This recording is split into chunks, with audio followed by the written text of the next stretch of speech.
Apakah Anda percaya bahwa di tengah ribuan anak sekolah yang jatuh sakit, di tengah tragedi keracunan massal yang terus bertambah, Presiden Prabowo Subianto justru kian tersudut oleh program andalannya sendiri, makan bergizi gratis. Iya, Anda tidak salah dengar.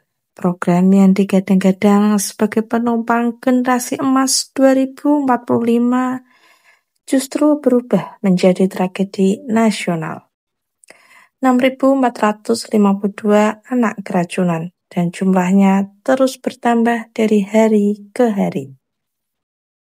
Namun ironisnya di saat tragedi ini memuncak, DPR RI malah mengesahkan anggaran jumbo sebesar 335 triliun untuk program makan bergizi gratis, dengan 223 triliun diambil dari pos pendidikan. Apakah ini langkah bijak atau justru keputusan politik yang makin menjerat Prabowo ke sudut sempit? Jaringan Pemantau Pendidikan Indonesia menegaskan, sejak awal MBG syarat konflik kepentingan dan berpotensi menjadi bencana korupsi. Alih-alih menyehatkan, ribuan anak justru jadi korban.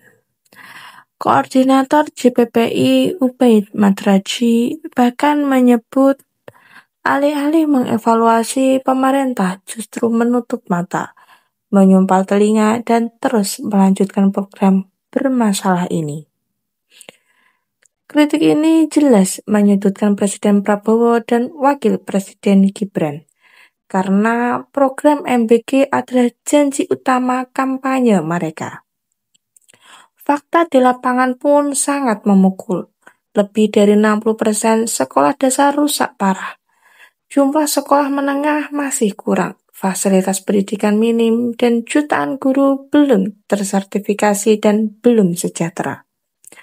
Tapi ratusan triliun dari pos pendidikan malah dialihkan untuk MBG. Bukankah ini kontradiktif? Prabowo kini ditantang untuk memilih mana yang lebih penting, gizi atau pendidikan yang layak. Bukan hanya JPPI, Indonesia Corruption Watch atau ICW juga mendesak agar program MBG dihentikan sementara. Mereka menilai tata kelola MBG amburadul, minim akuntabilitas, dan sudah berulang kali merugikan masyarakat. Kalau tidak dihentikan, kerugiannya akan semakin besar, tegas ICW.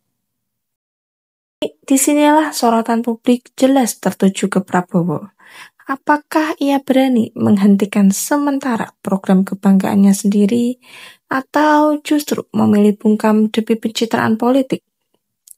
Sementara itu, Kepala Badan Gizi Nasional Dadan Hindayana hanya bisa berkata, saya menunggu arahan Presiden, tidak berani mendahului. Jawaban ini mempertegas bahwa semua bola kini ada di tangan Prabowo, dan semakin lama ia menunda, semakin besar tekanan yang menghimpitnya. Dari kalangan profesional, suara kritis pun terus bermunculan. Dr. Novia Giovanni, konselor ASI, menyarankan agar dibuat dapur gizi di setiap sekolah supaya makanan lebih terjaga.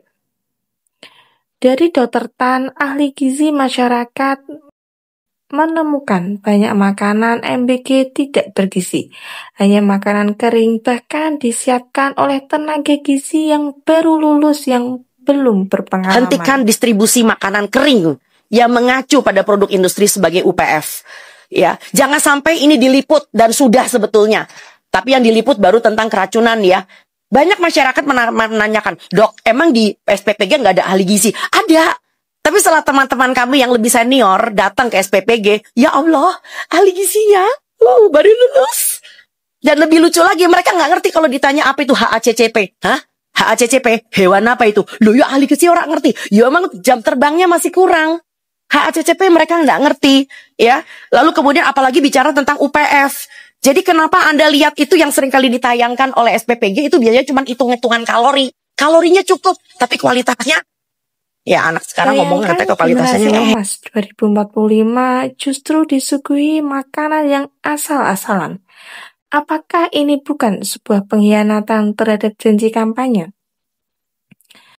Bahkan Bupati Bandung Barat sudah berani menetapkan kasus keracunan sebagai kejadian luar biasa.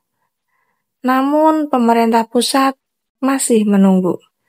Dan yang paling ditunggu tentu saja langkah tegas Presiden Prabowo.